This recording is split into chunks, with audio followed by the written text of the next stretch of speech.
প্রশাসনিক কাজকর্মের সঙ্গে রাজনৈতিক কর্মকাণ্ড কোনোভাবেই যুক্ত করা যায় না বলে আগেই নির্দেশ জারি করে দিয়েছিল দেশের সর্বোচ্চ আদালত। বিশেষ করে সরকারি কর্মচারীদের প্রকাশ্যে রাজনৈতিক কর্মকাণ্ডে অংশগ্রহণে বিধি নিষেধ জারি করে দিয়েছিল আদালত।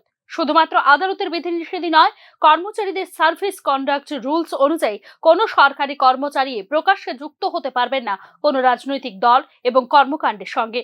তবে আশ্চর্যজনকভাবে আইনকে বৃদ্ধাঙ্গুষ্টি দেখিয়ে রাজনৈতিক দলের কর্মকাণ্ডের সঙ্গে প্রকাশ্যে যুক্ত হচ্ছেন একাংশ সরকারি কর্মচারী এবং আধিকারিক। স্বাভাবিক কারণেই বিষয়টি নিয়ে তৈরি হয়েছে এক প্রস্ত বিতর্ক।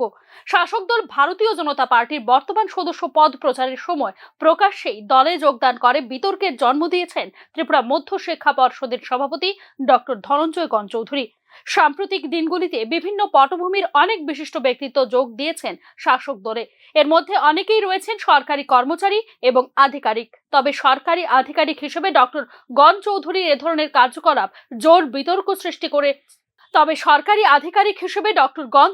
এ ধরনের কার্যকলাপ জোর বিতর্ক সৃষ্টি করেছে বিশেষ করে শিক্ষানুরাগী মহলে। এই প্রথম ত্রিপুরা মধ্য শিক্ষা পর্ষদের একজন ঊর্ধ্বতন আধিকারিক, যিনি সরকারি সাহায্যপ্রাপ্ত স্কুল এবং মাদ্রাসায় মাধ্যমিক এবং উচ্চ মাধ্যমিক পরীক্ষা তদারকি করেন, প্রকাশ্যে যোগ দিলেন কোন রাজনৈতিক দলে।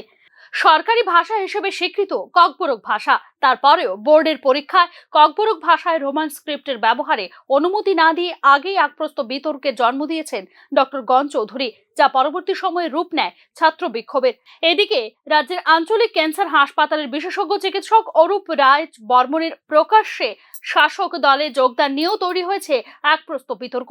সরকারি মেডিকেল অফিসার হিসেবে প্রকাশ্যে রাজনৈতিক কর্মকাণ্ডের সঙ্গে কিভাবে যুক্ত হতে পারেন তা নিয়েও সৃষ্টি হয়েছে জোর বিতর্ক।